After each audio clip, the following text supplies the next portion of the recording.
Les tableaux. Dans le présent vidéo, on va voir les deux types de tableaux qui sont le plus fréquemment utilisés en statistique, comment les utiliser et ce qu'ils représentent. Le tableau de dénombrement, qu'on appelle aussi le tableau de distribution, c'est un outil où on va consigner et où on va organiser les données recueillies dans un sondage ou dans une enquête. Avant de pouvoir représenter nos données dans un diagramme, il faut toujours commencer par les organiser et les regrouper. Dans un tableau de dénombrement, chaque donnée qui est consignée va être identifiée dans le tableau à l'aide d'une petite barre verticale. Et à chaque fois qu'on arrive à la cinquième donnée du même groupe, on va venir mettre la cinquième barre à l'horizontale pour représenter un groupe de 5 données. Par exemple, on vous présente ici les résultats des élèves du groupe 198 à un test de mathématiques dont la note était sur 20. Vous voyez qu'en ce moment, on a beaucoup les résultats qui sont désorganisés. Donc, ce qu'on va chercher à faire, c'est de consigner ces résultats-là dans un tableau de distribution afin de mieux les représenter et ensuite, on pourra passer à l'étape de faire un diagramme. Donc, à chaque fois qu'on voit une donnée apparaître, on va la consigner dans notre tableau. Donc, par exemple, la donnée qui est 18 ici, on va venir la consigner dans le tableau. Et à chaque fois que la donnée réapparaît, donc elle réapparaît une deuxième fois ici, une troisième fois ici, on va à nouveau la consigner dans notre tableau jusqu'à temps que toutes les données de notre résultat soient classées dans notre tableau. Et ensuite, on pourra passer à l'étape suivante, c'est-à-dire de le représenter sous forme de diagramme.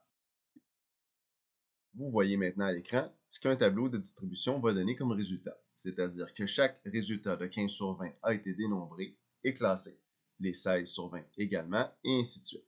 À partir de ces données-là, on a maintenant la fréquence, c'est-à-dire le nombre d'élèves qui ont eu 15 sur 20, le nombre d'élèves qui ont eu 16 sur 20, le nombre d'élèves qui ont eu 17 sur 20, et ainsi de suite. À partir de ces données-là, maintenant, on peut commencer à interpréter nos données, c'est-à-dire calculer des pourcentages ou les représenter sous forme de diagramme. Donc, vous voyez à l'écran en ce moment un exemple où on a pris les données de notre tableau de distribution et à partir de ces données-là, on peut créer des diagrammes, que ce soit des diagrammes à bande ou des diagrammes circulaires, dépendant de la nature des données qu'on a consignées. On va utiliser différents types de diagrammes, mais je ne peux pas faire ces diagrammes-là tant que je n'ai pas commencé par organiser mes données dans un tableau de distribution. Voici quelques éléments de vocabulaire par rapport au tableau que vous devez retenir. Premier élément, la valeur. La valeur, c'est une réponse donnée à une question qui est quantitative. Si par exemple, je veux mesurer la taille des élèves dans ma classe, la valeur, mais ça va être la taille de chaque élève. La modalité, c'est la réponse donnée à une question qui est qualitative. En fait, la valeur et la modalité, c'est essentiellement la même chose. On utilise simplement deux mots de vocabulaire différents, dépendant si c'est une question quantitative ou qualitative. Mais au final, les deux représentent la même chose. L'effectif, c'est le nombre de fois qu'une valeur ou qu'une modalité est représentée dans ma distribution. Dans l'exemple qu'on vient de voir, l'effectif, c'était par exemple le nombre d'élèves qui avaient eu 15 sur 20 dans l'examen. L'effectif cumulé, lui, correspond au nombre de valeurs qui sont inférieures ou égales à la valeur identifiée dans la distribution. Dit comme ça, c'est pas super clair. Vous allez voir dans la diapo suivante avec un exemple de tableau, l'effectif cumulé, en fait, c'est très simple. La fréquence relative, c'est un mot qu'on utilise généralement pour désigner le pourcentage. Donc, c'est le pourcentage qui correspond à l'effectif d'une valeur ou d'une modalité par rapport à mon ensemble de données. Et pour calculer la fréquence relative, c'est assez simple. On fait l'effectif divisé par le total fois 100. Voici un exemple de tableau qui utilise des données qualitatives. On demandait par exemple à des personnes de répondre quel est leur animal de compagnie préféré. Donc un animal, ça ne se mesure pas. Ce sont donc des modalités qu'on va utiliser dans un tableau de données qualitatives.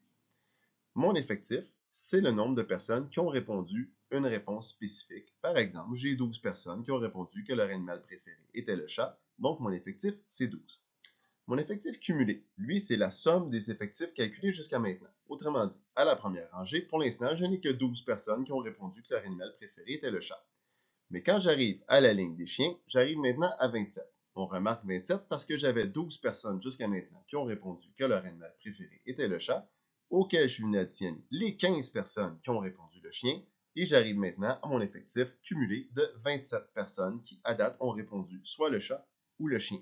Quand je viens rajouter mes 13 personnes qui ont répondu que leur animal préféré était l'éléphant, j'arrive maintenant à un effectif cumulé de 40, donc mon total de mes individus qui ont répondu. La fréquence relative, elle, par exemple, pour le chat est de 30%, et j'ai fait mon effectif de 12 divisé par mon total de 40 fois 100 qui m'a donné 30%. Idem pour la fréquence relative cumulée, c'est la même chose que l'effectif cumulé, c'est-à-dire j'ai pris le pourcentage des chats et rendu à la ligne des chiens, j'ai additionné le pourcentage des chats et le pourcentage des chiens pour arriver à 67,5%, et ensuite j'ai additionné le pourcentage des éléphants.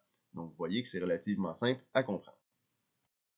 Ici, vous avez un exemple d'un tableau de données qui sont quantitatives, où par exemple, je mesurais la longueur d'un objet et j'ai créé différentes catégories. Donc, par exemple, entre 12 et 15 cm, j'ai 3 objets qui ont été mesurés. Entre 16 et 19, j'en ai 8. Et entre 20 et 23, j'en ai 9. Donc, maintenant, on parle de données qui sont quantitatives, qui peuvent être mesurées. Mais vous voyez qu'au final, le tableau est essentiellement identique. C'est juste que cette fois-ci, on parle de valeur au lieu de parler de modalité. Mais le principe de l'effectif cumulé, du pourcentage et du pourcentage cumulé reste le même. Voilà, j'espère que cette vidéo t'a aidé à mieux comprendre. N'hésite pas à consulter les autres vidéos sur la chaîne au besoin. À la prochaine!